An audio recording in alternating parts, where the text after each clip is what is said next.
Merhaba arkadaşlar, kanalıma tekrardan hoş geldiniz. Şimdi çok güzel bir kapşonlu hırka öreceğiz. Yine yetişkinler için öreceğiz arkadaşlar. İpimiz şu şekilde, göstermek istiyorum. Bayağı kalın bir ip. 8 numara şişle öreceğiz örgümüzü. İpimiz bakın oldukça güzel. Renk renk. İplerimi Instagram sayfası olan Öğretmen Yün'den temin ettim arkadaşlar. Sizler de istediğiniz şekilde söylediğiniz zaman istediğiniz renklerde ip hazırlıyorlar arkadaşlar. Ben ipi bu renklerde istedim. Hırka bu renklerde olsun istedim. Aslında daha şöyle yakına getireyim. Daha yakından daha çok belli oldu. İpin rengi uzaktan pek belli olmuyor. Bu rengi tercih ettim ben. Bana bu renklerde hazırladılar. Siz de istediğiniz renkleri söylerseniz o şekilde hazırlayabilirler. Orada Aysun Hanım var, Nermin Hanım var. Sizlere yardımcı olacaklar arkadaşlar. Şimdi hırkamıza dediğim gibi bu iplerle başlayacağız. 8 numara şiş kullanacağız arkadaşlar. Yine her zaman olduğu gibi bakın ben şöyle yapıyorum ilk ilmeğimi. Siz de o şekilde yapabilirsiniz. 8 numara şişle örüyoruz. Şişimize 72 tane ilmek atalım arkadaşlar. 2 3 4 5 6 7 8 9 10 11 12 13 14 15 16 17 18 19 20 21 22 23 24 25 26 27 28 28 29 30 31.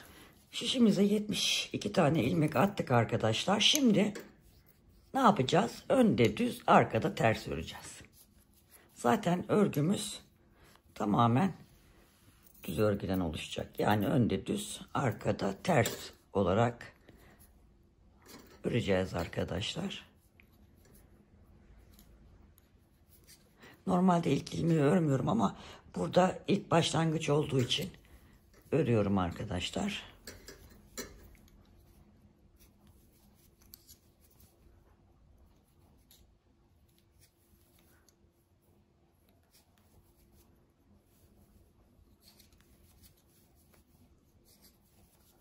Bismillahirrahmanirrahim. Örgümüze inşallah başladık.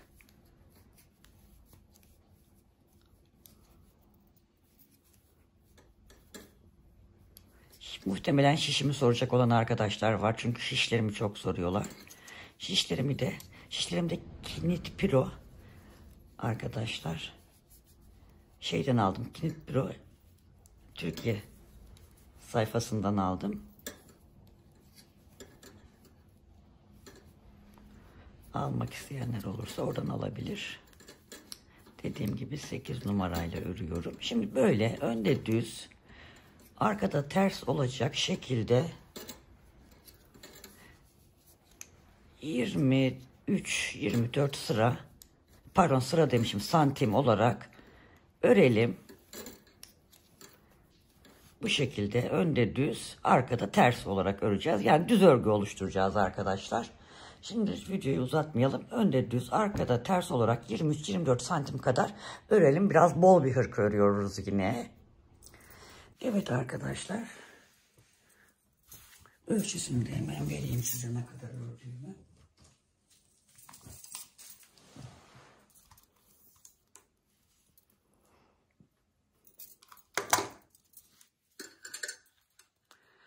...23,5-24 santim civarında ördüm.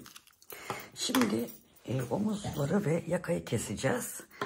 26 buraya, 26 diğer omuza ve 20 tane de yaka oyuntusu için ilmek ayırdım. Şimdi kesim yapacağız. Omuzları kademeli kesim yapacağız arkadaşlar.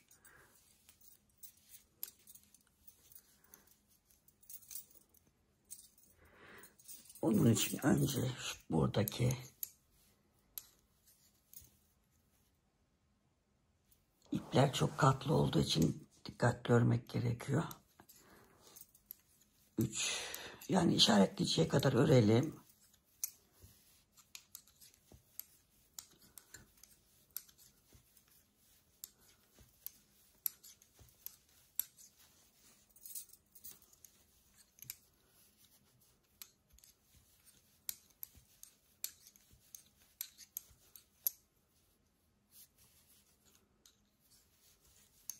...26 ilmeğimizi düz örüyoruz.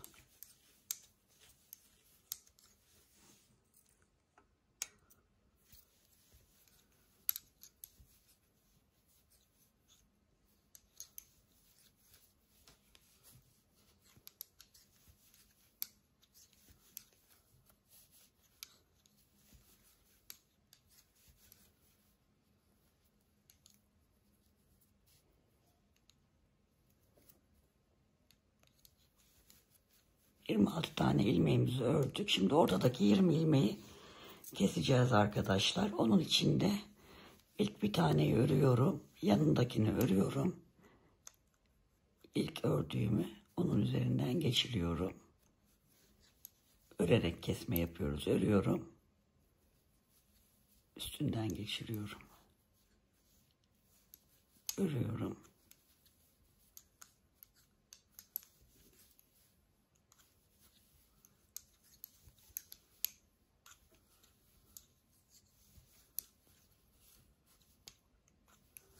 Ortadaki 20 ilmeği kesiyoruz arkadaşlar.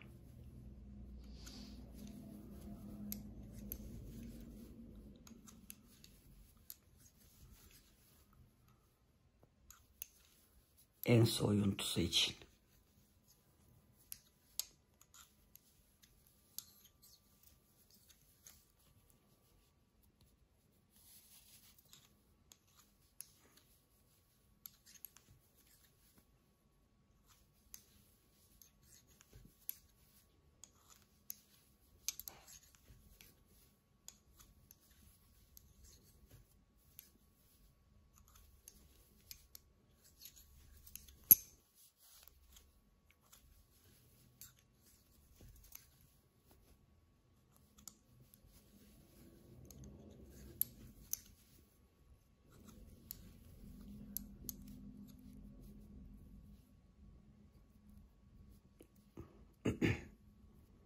İşaretleyicimiz, şişimiz kalın olduğu için takıldı. Şöyle çıkartalım. Şimdi 19 tane kestik. Bu 20. ilmeğimiz.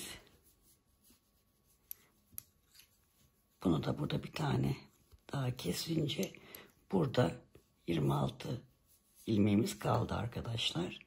Şimdi bunu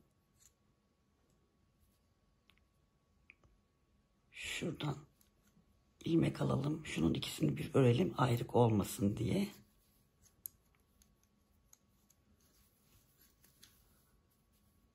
Bir, iki.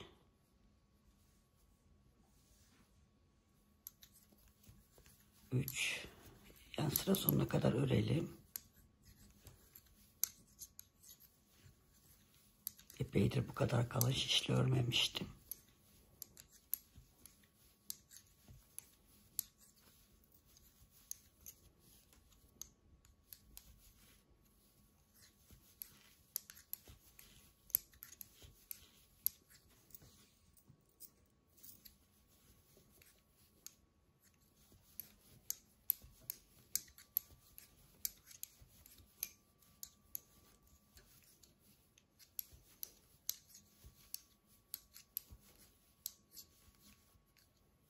Evet. Şimdi şişimizde hemen bakalım. Yeniden bir sayalım. Bu tarafta yani bu omuzumuzda 2, 4, 6, 8, 10, 12, 14, 16, 18, 22, 24. Yanlış mı saydım arkadaşlar? 2, 4, 6, 8, 10, 12, 14, 16, 18, 20, 22, 24, 26. 26 tane ilmeğim var. Şimdi bunu kademeli keseceğim. 3'e de bölebiliriz. 2'ye de bölebiliriz. 3'e bölersek ne yapalım? Hemen hesap edeyim. 8 yapalım. Sonra gerisini bu tarafa bırakalım. Onun için 8, 10 olarak. Şimdi yine örerek kesme işlemi yapacağız tersten. Bir tanesini örmeden aldım. İkinciyi ördüm arkadaşlar. Şunu bunun üzerinden geçirdim. Yine ördüm. Bunu üstünden geçirdim. 2 oldu. 3.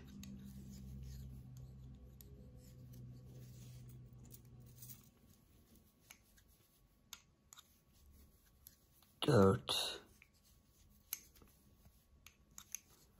5. 6.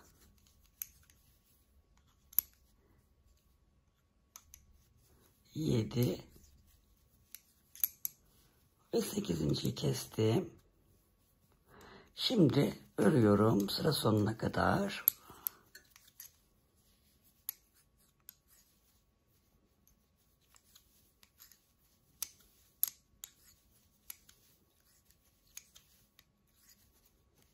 Bu tarafı tersten kesiyoruz. Diğer tarafı önden keseceğiz arkadaşlar.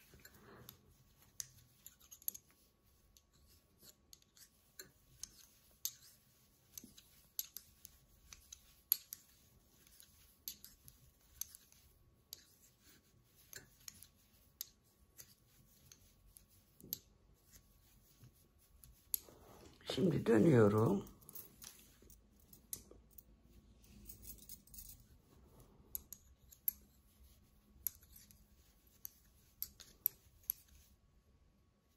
Sıra sonunda bir ilmek kalana kadar öreceğim.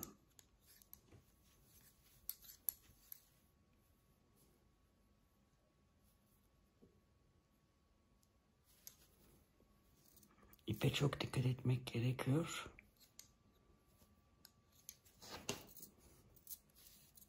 Bakın burada kalmış. Onu da düzeltelim. Evet.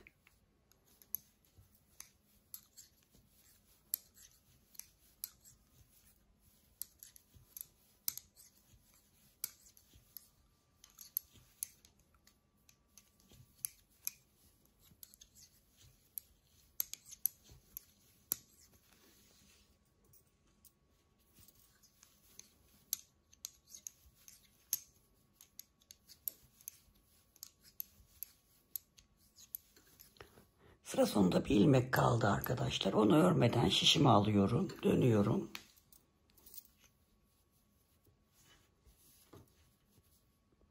Yine bunu şişime takıyorum örmeden. Yanındakini de örmeden yine şişime taktım. Buraya dikkat edin. Hiç burada örmeden kesim yapıyoruz. Bu birinci kesim oldu. Şimdi örerek devam ediyoruz. 2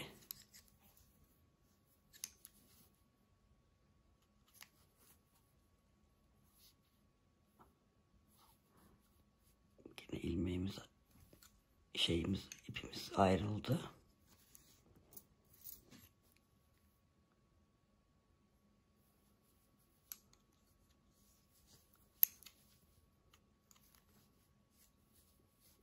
3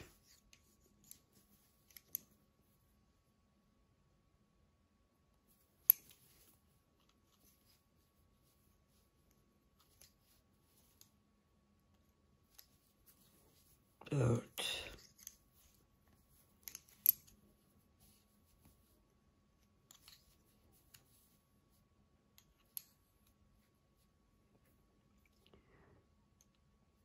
Böyle olunca arkadaşlar şöyle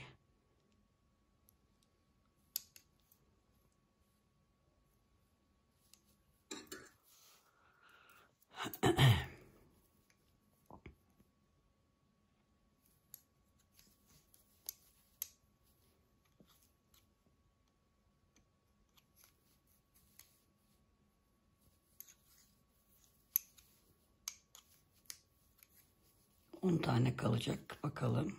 2, 4, 6, 8, 10. 2 tane daha keseceğiz.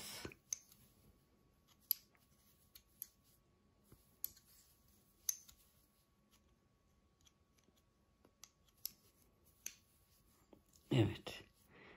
2, 4, 6, 8, 9, 10. Evet, şimdi örüyoruz. Devam ediyoruz.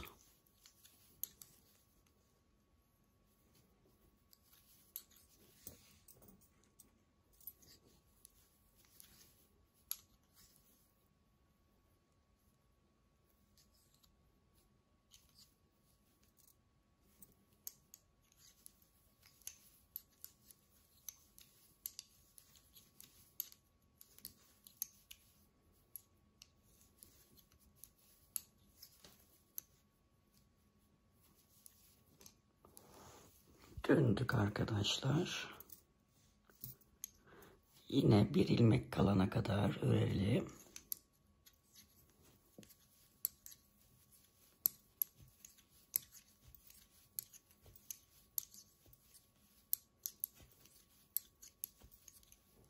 Evet, bu ilmeği yine örmeden şişimize alıyoruz. Dönüyoruz.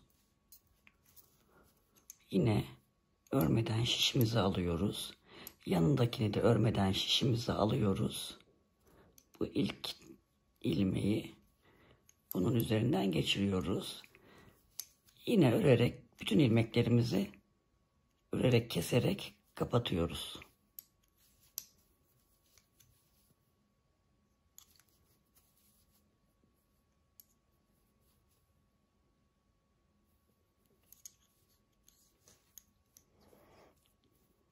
Gene ip katı ayrıldı. Gösterdiğim şekilde bütün ilmekleri kapatalım arkadaşlar. Evet, bakın bu tarafın kesimini bitirdik. Şöyle yakından göstereceğim. Çok düzgün bir kesim yaptık. Görüyor musunuz arkadaşlar? Şurası. Kademeli kesim yaptık. Eğimli oldu yani burası. Yaka kesimimizi yaptık. Şimdi bu taraf kaldı. Onun için de hemen şöyle dönelim. Çünkü düzünü örüp gelmiştik. Buraya hemen ipimizi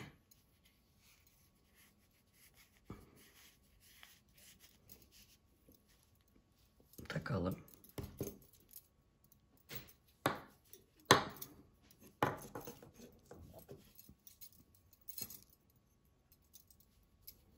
Şöyle tutalım, sonra ben orayı sağlamlaştıracağım.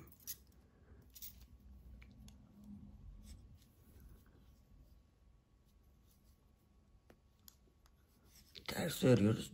Düz yönden örüp gelmiştik. En son oyuntusunu yapmıştık.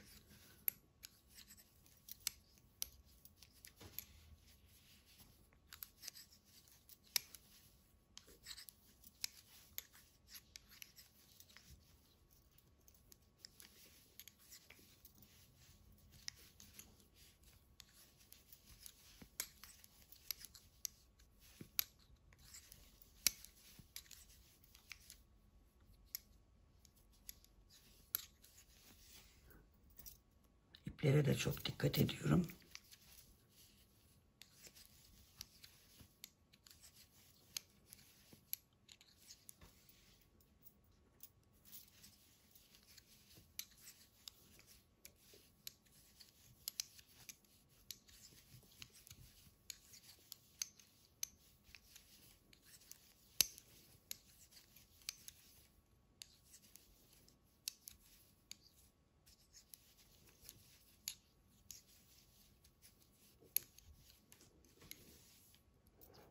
Evet, şimdi kesimlerimize başlıyoruz.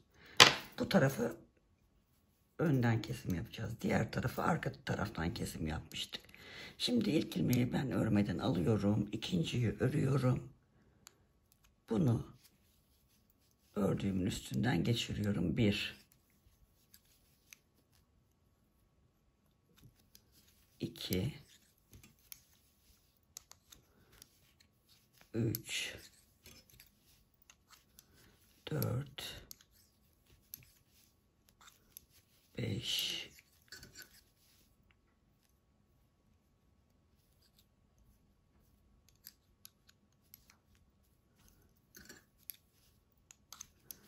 5 6 7 ve 8 tane kesiyorum. Şimdi örmeye devam ediyorum. Bütün ilmeklerimizi sonuna kadar düz örüyorum.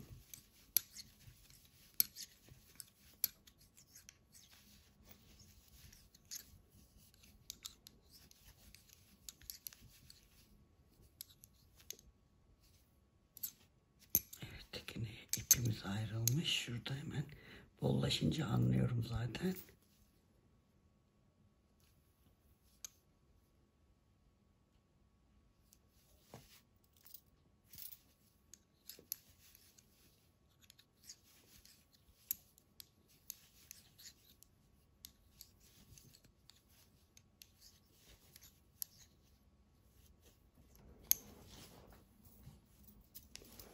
Şimdi örgümüzün arka yüzündeyiz.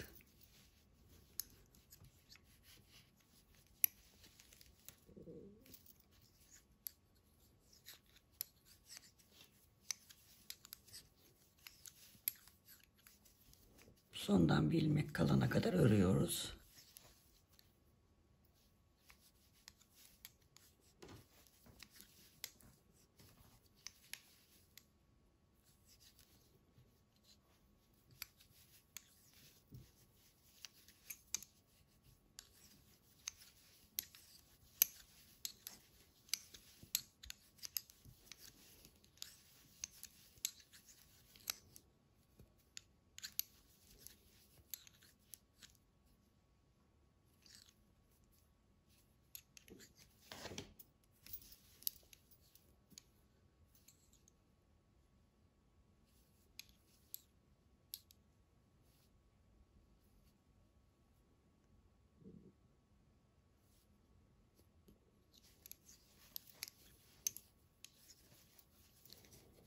Evet, şimdi sonda bir ilmek kaldı. Onu örmeden alıyorum. Dönüyorum.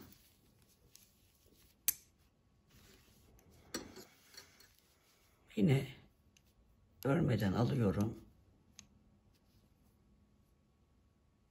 Örmeden alıyorum. Yanındaki ilmeği de örmüyorum. Bu ilmeği bunun üzerinden geçiriyorum arkadaşlar. Şimdi devam ediyorum kesmeye. 1 kesmiş olduk.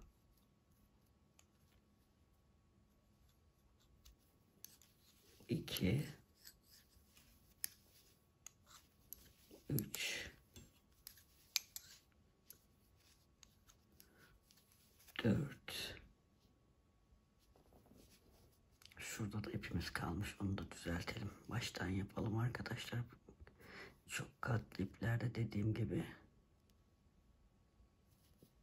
maalesef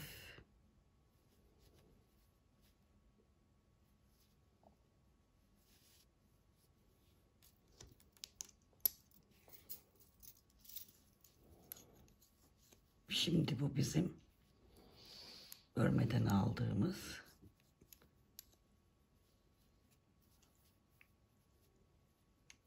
şurada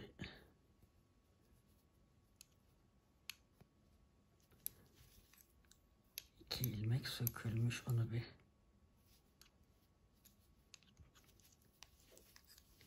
evet.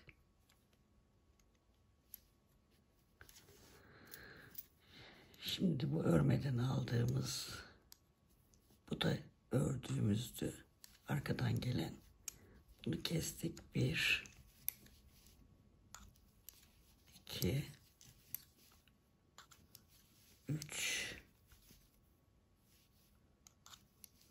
4 5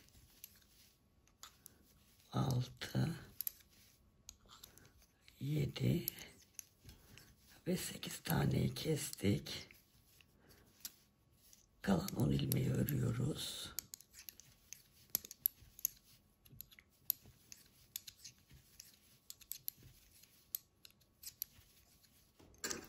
Dönüyoruz. Son bir ilmek kalana kadar öreceğim.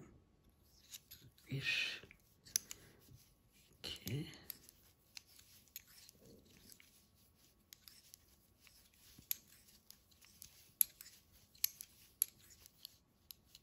son bir ilmek kaldı. Onu yine örmüyorum, dönüyorum. Bu düzgün kesim yapmak için bunu yapıyoruz arkadaşlar. Öbür türlü basamak basamak oluyor. Dikerken de sıkıntı oluyor. Şimdi bunu alıyorum yine örmeden. Bunu da alıyorum. Bunu üstünden geçiriyorum.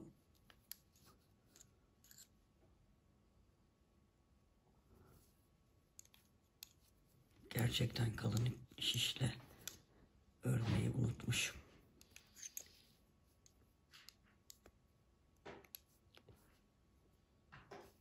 Evet.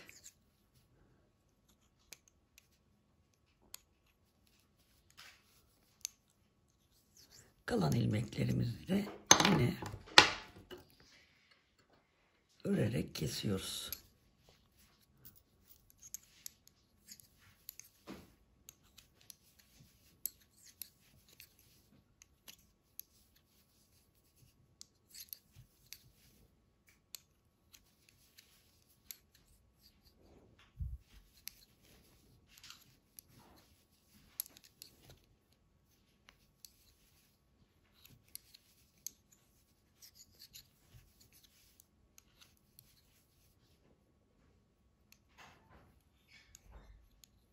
Alttan bir ilmek kaldırdım. Yanındaki ilmek uzamasın diye arkadaşlar. Şunu da şu şekilde kesiyorum.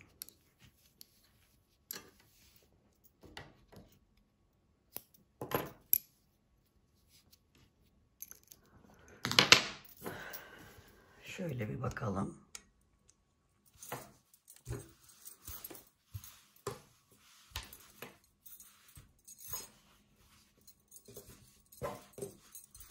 Evet.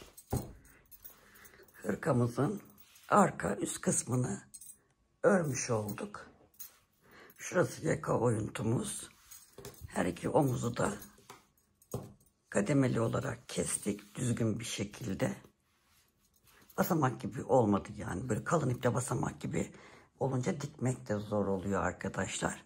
Bu şekilde ilmeklerimizi kapattık. Arkayı tamamlamış olduk. Üst kısmını. Şimdi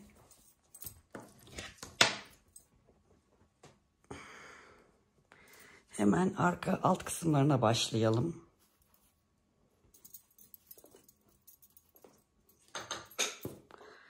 Bunun içinde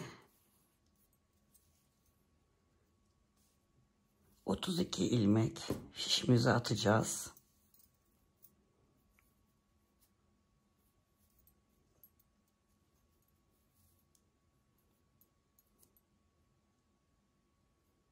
Yok 32 değil 36 ilmek atacağız.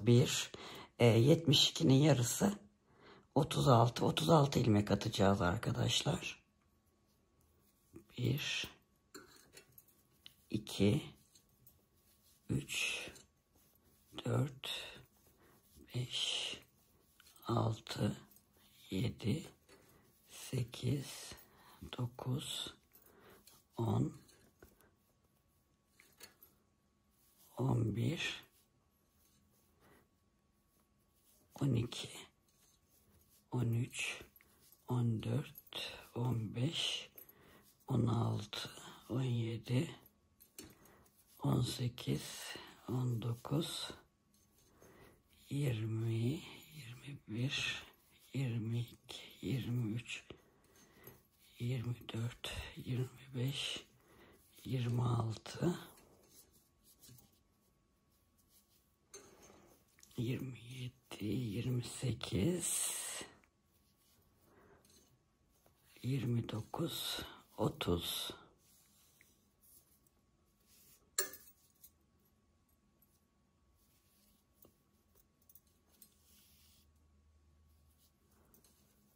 31, 32, 33, 34, 35 ve 36 ilmek atıyoruz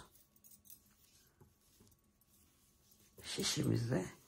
Bunda da arkadaşlar aynı üst parçada ördüğümüz gibi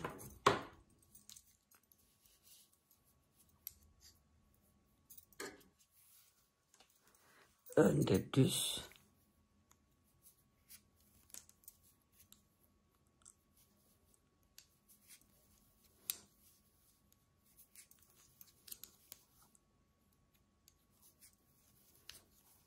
önde düz öreceğiz. Arkada ters örgü öreceğiz.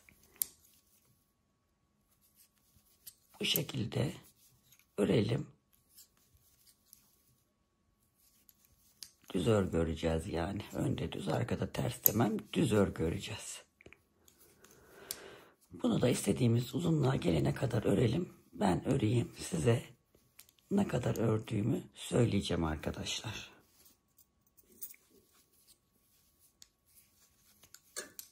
Bu şekilde örelim. Evet, arka için başladığım parçayı ördüm. Arkadaşlar bundan 2 tane yapacağız. Ben ördüm bir tanesini de.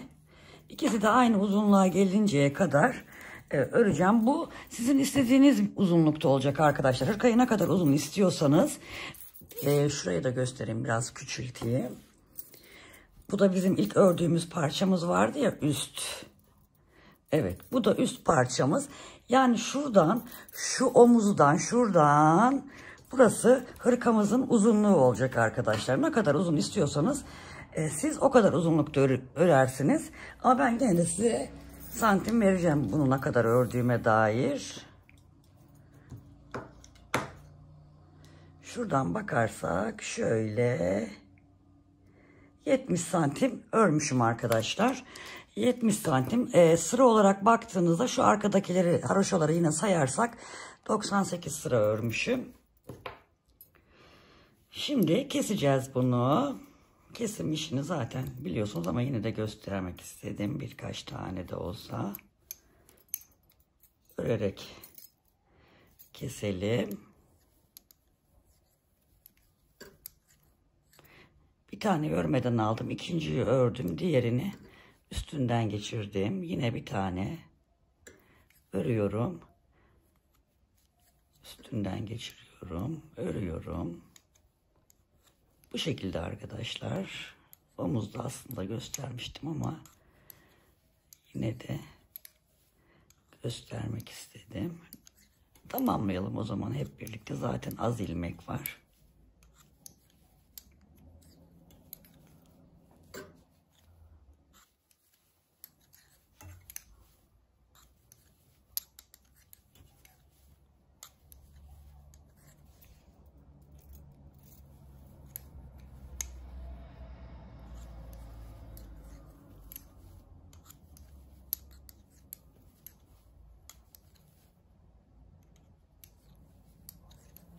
Ben de biraz alıştım bu arada kalın örmeye. Beydir bu kadar kalın örmemiştim şişlerle.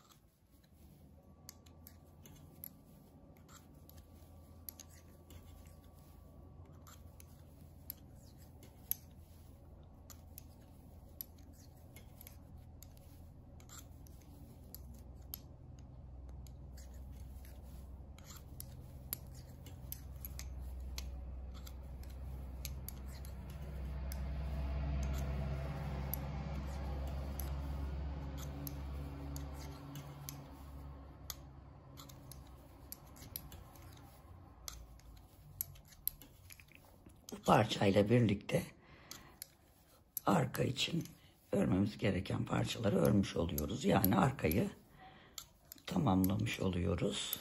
Şimdi öne geçeceğiz.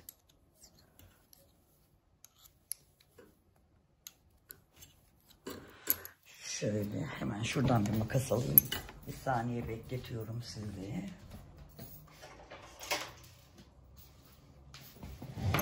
Bunu keselim. Evet. Şişimizi şuraya alalım. Arkadaşlar. Şimdi ne yapıyoruz? Dikişimizi kirli dikiş diyorlar ya arkadaşlar. Kirli dikiş. Öyle yapacağız. Bu iki parçayı şu kestiğimiz yeri üste getirelim. Başlangıç yerleri aşağıda olsun. Şimdi şöyle alacağız. Bu parçayı da alacağız. Ön yüzden dikeceğiz arkadaşlar. Bakın şu şekilde dikeceğiz. Şuralar şöyle gözükecek, yani şöyle açtığımızda şöyle gözükecek arkadaşlar. Yani bunu ön yüzden bu şekilde dikeceğiz. Ben şimdi dikerken gene size gösteririm ama şu anda bu şekilde olacağını söyleyebilirim size. Bunu bu şekilde birleştirdikten sonra burası üst taraf tabi birleşmiş olacak. Ben zaten dikildikten sonra da göstereceğim size de. Bu da bizim diğer üst parçamız ya arkadaşlar. Bunu böyle diktikten sonra bu sefer yine burada aynı bu şekilde buradan dikeceğiz arkadaşlar. Ve alttaki parçayla üstteki parçayı birleştirmiş olacağız. Şimdi bu dikişleri tamamlayalım. Kola da geçeceğiz. Önlere geçeceğiz. Dikmek isteyen bu şekilde diksin. Ben ön parçaları da olmazsa örmeye başlayayım. Sonra dikişte göstereceğim size. Evet arkadaşlar, şimdi önlere başlıyoruz. Önde iki parçadan oluşacak.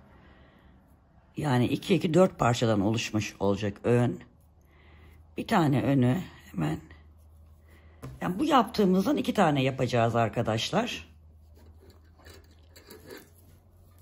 2, 3, 4, 5, 6, 7, 8, 9, 10, 11, 12, 13, 14,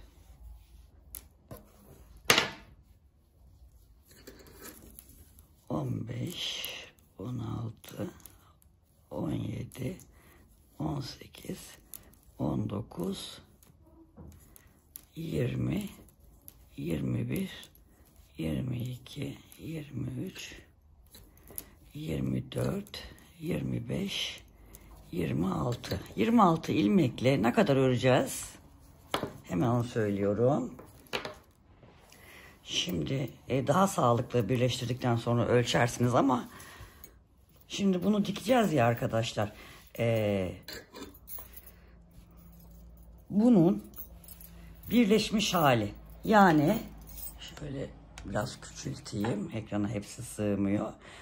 Buradan omuzdan eteğe olan uzunluk kadar, şuradaki mesafe kadar öreceğiz. Şöyle de yapabiliriz.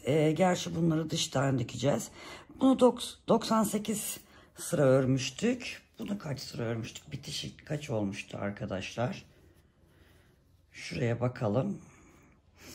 1, 2, 3, 4, 5, 6, 7, 8, 9, 10, 11, 12, 13, 14, 15, 16, 17, 18, 19, 20, 21, 22, 23, 24, 25, 26, 27, 28, 29, 30, 31, 32, 33, 34, 34, buradan 34 sıra öreceğiz arkadaşlar. 34 artı 70 ne yaptı? 104. Şuradaki tersleri sayarsak 104 sıra örgümüzü ördükten sonra bu 26 ilmeğimizi de burada nasıl yapmıştık? Sağda ve solda omuzları kademeli kesim yapmıştık. Şimdi önü bir bu tarafını öreceğiz, bir bu tarafını öreceğiz. Bir tanesini bu şekilde sağdan sola, bir tanesini de soldan sağa keseceğiz. Şimdi ben kafanız karışmasın diye 104 sıra örelim. Omuzları gene birlikte yapalım. İkisinin de omuzlarını ayrı ayrı göstereceğim. Kafanız karışmasın. Şunları şöyle koyalım. Bunu da yine önde düz, arkada ters olarak 104 sıra örelim arkadaşlar. Sonrasında da kesimlerimizi yapalım. Evet arkadaşlar, demin sanırım sıra sayısını yanlış söyledim. Birini santimden, birini sıra sayısından söyledim. Burada 98 sıra örmüştük. Burada da 30 sıra, yani 128 sıra öreceğiz. Ön için, daha doğrusu ördük. Ben ördüm. Şimdi kesimini yapalım. Bu da yine kademeli kesim olacak. Bunun için de yine bir ilmeği alıyorum.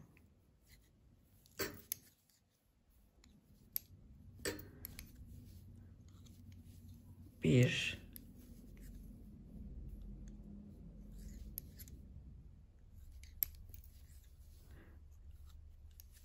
iki,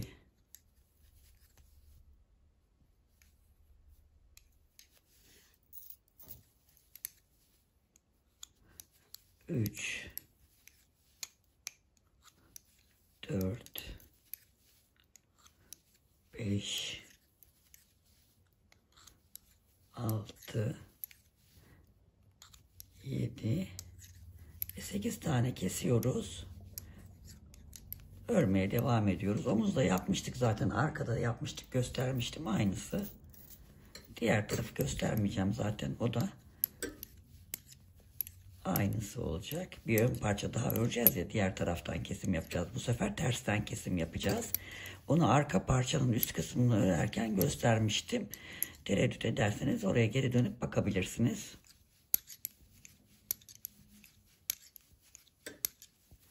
Bunu birlikte yapalım.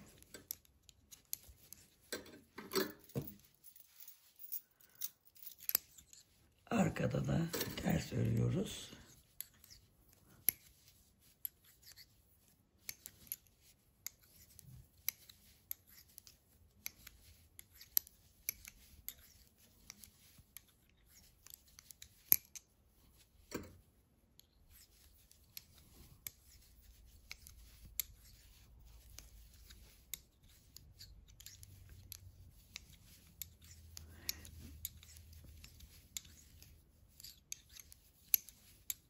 Bir ilmek kalana kadar ördüm. Bu son ilmeği örmüyorum.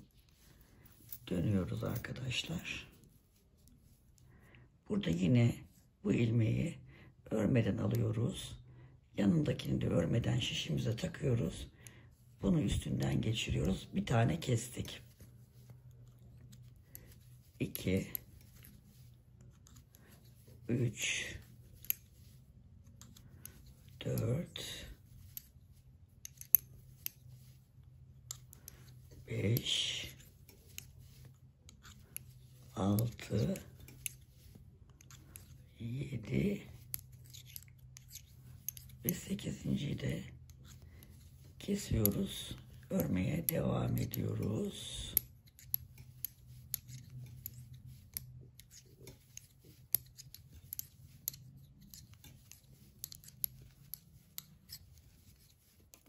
Örgümüzün arka yüzüne dönüyoruz. Son ilmek kalana kadar yine ters örüyoruz.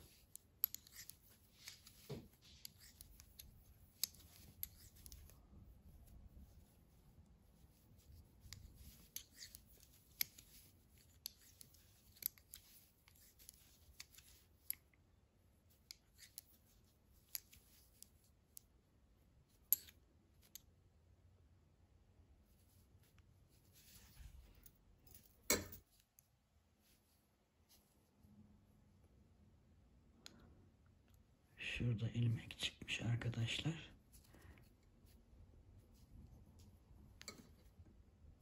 Ona dikkat edelim. Hatta şuradan alttan bir ip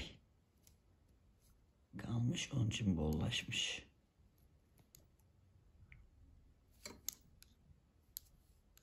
Evet. Son ilmeği örmüyorum yine. Şişime takıyorum. Dönüyorum. Yine bu ilmeği örmeden alıyorum. Bunu da örmeden alıyorum. İkisini birbirinin üzerinden geçiriyorum. Ve diğer kalan ilmekleri yine örerek kesiyorum.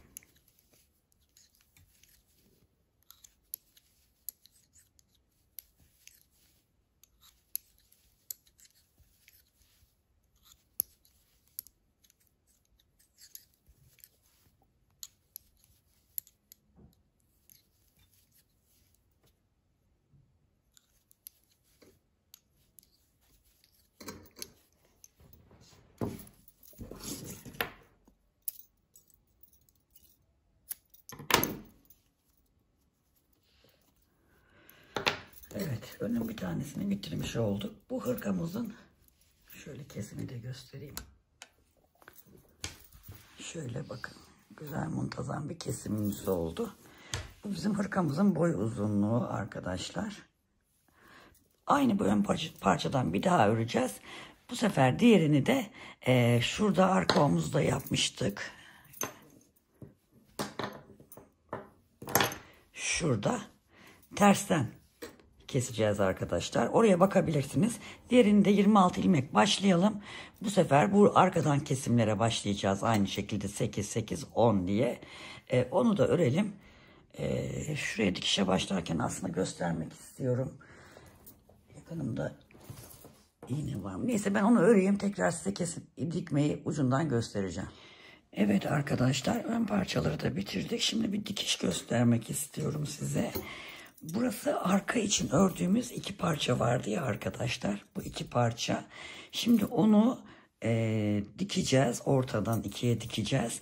Örgümüzün ön yüzünden böyle benim yaptığım gibi iğnelerle işaretleyin. Yani birleştirin arkadaşlar. İşaretleyin derken birleştirin.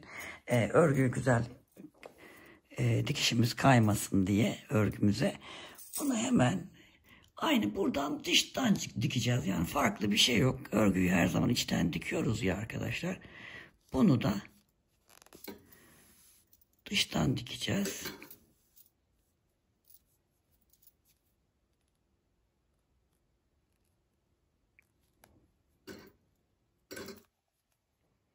Şu ilk başladığımız yeri birkaç kere batalım, sağlam olsun. Evet. Bu şekilde şu baştaki iğneyi çıkartabilirim artık.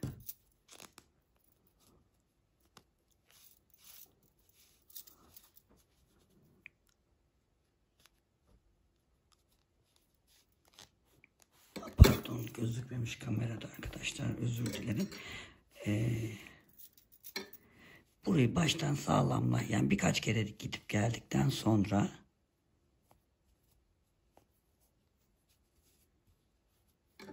bu şekilde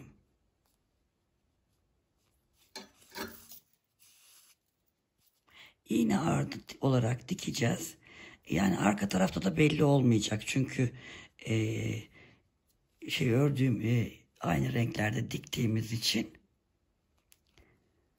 bunu bu şekilde sona kadar dikeceğiz arkadaşlar.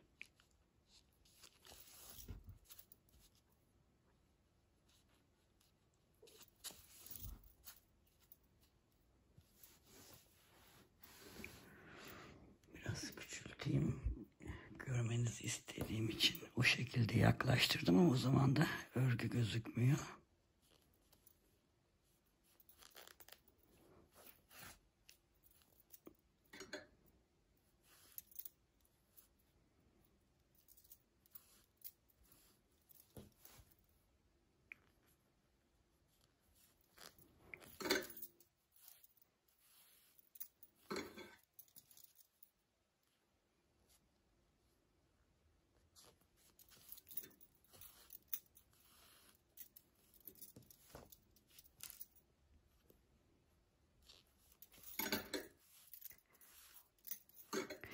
Bunu bu şekilde sonuna kadar dikelim arkadaşlar.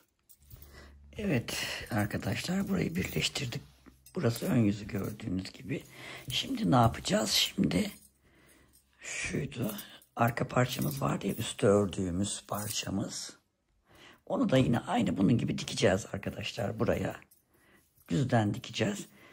Onu da ne yapalım, hemen pratiğini göstereyim. Şöyle bunun ortasını bulun siz de. Şu ortaya iğneleyin.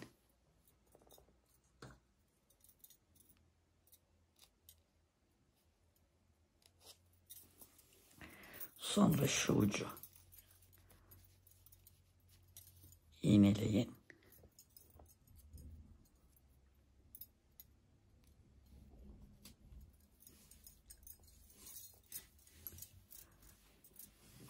Sonra diğer ucu.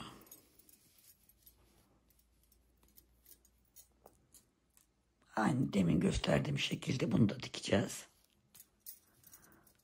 Şöyle yapalım. Şuraya bir iğne.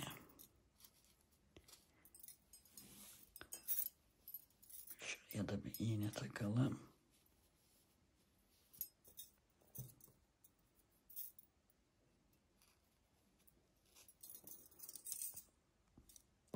Bunu da böyle buraya dikince arkadaşlar, arka parçayla, yani şu iki parça ve şu üçüncü parçayı birleştirmiş oluyoruz, dikmiş oluyoruz. Ondan sonra o ördüğümüz parçalar var ya arkadaşlar, ön içini ördüğümüz parçalar, hani omuz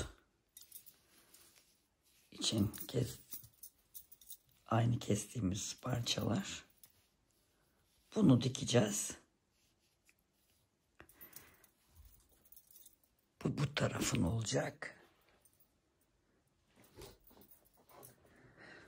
Bu da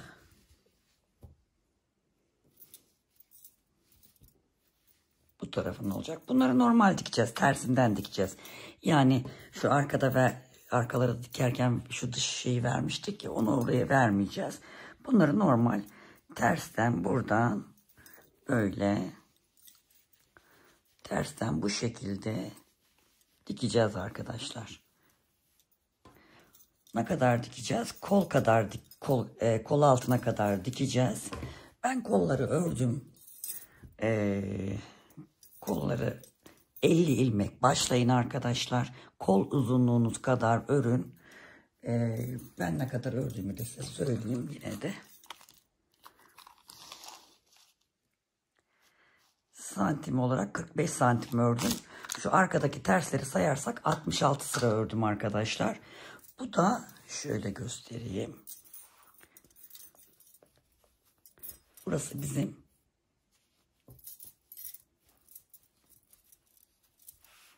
ön parçamız. Burası arka parçamız. Bunları da birleştirdikten sonra kolu da buraya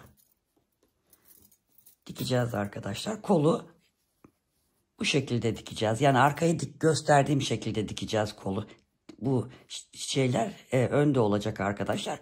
Kolu bu altı tersten dikeceğiz. Yani normal görüntü olacak. Buradaki görüntü gibi olmayacak. Onu o şekilde dikeceğiz. Kolları bu şekilde dikeceğiz. Ondan sonra önümüzün tekrar bir parçaları var. Bu dikiş işlemini birleştirelim. Dikişlerimizi yapalım. Aslında kolları sonra da dikebilirsiniz. Ön parçayı da, ya fark etmez. Omuzları birleştirip omuzları da birleştirin. Sonra kolu dikin. Diğer parçayı da tekrar örmeye başlayacağız arkadaşlar. Bunların dikişini bir bitirelim biz. Sonradan ön parçaları tekrar öreceğiz kapşon kısmıyla beraber. Evet arkadaşlar, dikişlerini bitirdim. Şöyle şurası arka ters. Şurası önümüz. Ondan sonra burası diğer önümüz. Şimdi buraya da hem bu tarafa hem bu tarafa bir parça daha öreceğiz. Onu göstermeden önce şöyle bir bakalım genel olarak. Bakın kolları böyle dıştan diktim. Bu yan tarafı arkadaşlar, bakın şöyle çok da muntazam oldu. İçten diktik, şuradan diktik, yani içten diktik. Arkadaşlar arkaya bakalım. Hırka büyük olduğu için biraz gözüküyor herhalde. Arka parçaları ayrı ördük, birleştirdik. Sonra bu üst parçayı tek örmüştük. Burayı birleştirdik arkadaşlar. Kolları ördük. Kolları böyle yine dışından diktik. Şimdi şu ön parçaları öreceğiz. Onu da ben bir tanesini ördüm, hemen söyleyeceğim. Bir işlem yapmamız gerekiyor onda da. Şimdi şurası bizim ön parçamız. Şu ördüğümü hemen alıyorum ben. Bakın. Hırka uzunluğunda ördüm arkadaşlar. Şöyle bakalım. Evet. Hırka uzunluğunda ördükten sonra şimdi kapşon kısmına geçeceğiz. Bunu da buraya dikeceğiz arkadaşlar. Bunu da buraya dikerken gösteririm, gerçekten dikildikten sonra da. Aynı bunu da böyle düzden dikeceğiz. Burada aynı diğer yerlerde yaptığımız gibi şuralarda. Evet, buradan böyle gözükecek. Şimdi burada istediğimiz uzunluğa geldikten sonra 132 santim ördüm arkadaşlar. Bakın ense uzunluğuna geldi. Şöyle çevireyim. Şimdi burada geleceğim. Bu tarafta bunu yine dümdüz öreceğim. Kaç ilmek başladım? 30 ilmek başladım. 132 sıra şurada terste, pardon 134 sıra, şu tersleri sayarsak 134 sıra ördüm arkadaşlar. 134 sıra ördükten sonra şimdi şu düz yerine gelmişiz. Şunu şu tarafta yapalım. Şimdi şunu şuraya dikeceğiz.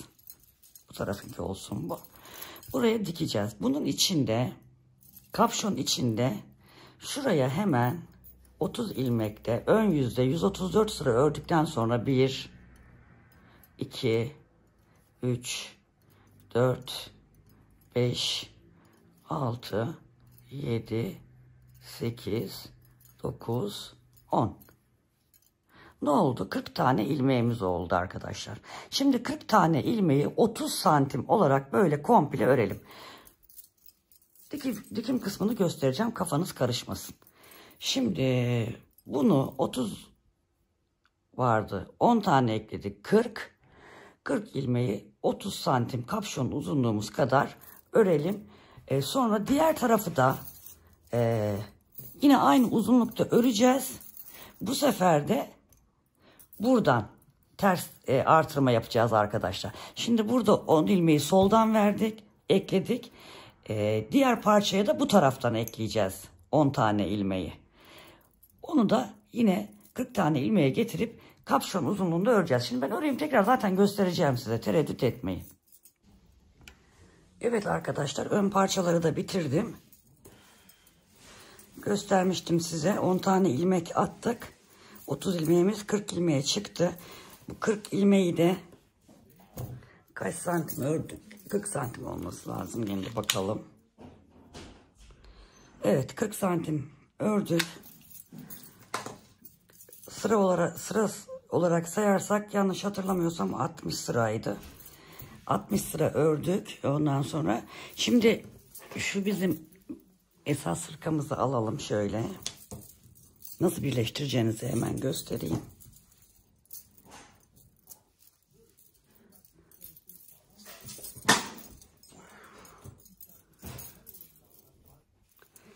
Şimdi arkadaşlar, burası bizim hırkamızın etek ucu ön parçası. Bu ikinci ön parçası. Bunu yine dıştan dikiyoruz. Dikiyoruz. Ta omuz birleştirdiğimiz yere geliyoruz. Omuz birleştirdiğimiz yer bizim, bakın şu 10 ilmek attık ya. 10 ilmek attığımız yer, şu artırma yaptığımız yer. Şu aşağısı, şu artırma yaptığımız yerde sevgili arkadaşlar. Bunu da şu arka kesmiştik ya 20 ilmek. Bunun ortasını bulacaksınız. Bunu da buraya dikeceksiniz. Oldukça basit yani. Diğer ön parçayı da sevgili arkadaşlar hemen buluyorum.